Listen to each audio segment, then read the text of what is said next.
È il momento del centrale dall'Arcoveggio, un miglio per soggetti di categoria BC. Sono 6, 1 Energy King Gar, 2 Enjoy Dream, 3 Etereo Jet, 4 Canne dei Greppi, 5 City Lux, 6 Fiorano. Proprio Fiorano il più appoggiato. Beato Garruto in sediolo, numero 6 dello schieramento. Alternativa principale Energy King Gar. Vediamo la partenza veloce. Can dei Greppi che trova però all'esterno Fiorano che insiste, invece Enjoy King Gar per un attimo perde il passo, poi si rimette al volo e Fiorano cerca di andare su Can dei Greppi che però va via spedita. 14 primi 200 metri di gara, poi Fiorano insiste e si avvantaggia su Can dei Greppi, passa a condurre dopo 350 metri di gara. Terza posizione per Energy King Gar, intanto il quarto iniziale in 28,3.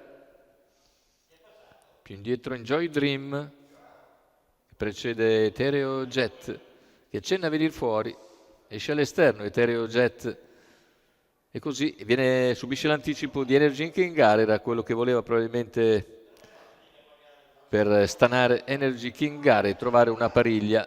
Tanto avanti c'è sempre Fiorano, seconda posizione per Can dei Greppi, all'esterno si impegna ora Energy King al completamento degli 800 in 59,5. All'esterno Enjoy Dream, mentre in coda c'è City Lux.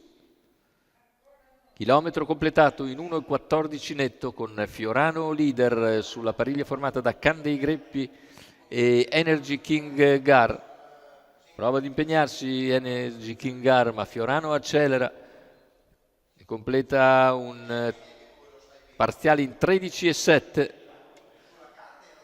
Energy King prova ancora al suo esterno, a contatto rimane Can dei Greppi, completamento della curva finale con Fiorano in vantaggio, Energy che ci prova, ultime battute con Energy King Gar che insiste su Fiorano e si avvantaggia, c'è anche Can dei Greppi, finale con Energy e Can dei Greppi vicinissimi, forse Energy ce la fa ancora, ma c'è 28,1 a chiudere dopo 28,2 di penultimo quarto, vuol dire 56,3 per gli ultimi 800 metri e sul palo l'impressione che Energy riesca a prevalere.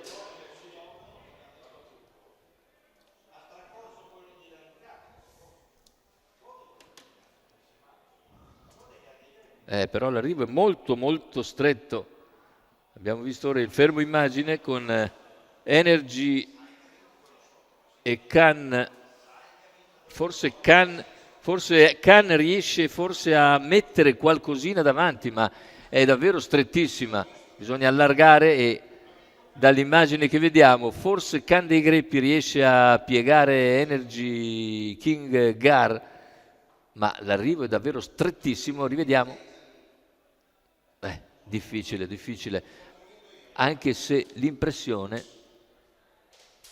molto soggettiva ovviamente, è che Can dei Greppi riesca a mettere qualcosa avanti all'avversario, in questo caso VP dell'Annunziata, sarebbe il vincitore per conto di Enrico Stefani della scuderia Nitto ed è quanto ci sentiamo di assumerci come responsabilità, perché dal fermo immagine è il numero 4 che ha qualcosina davanti al numero 1, quindi Can dei Greppi, VP dell'Annunziata, Enrico Stefani.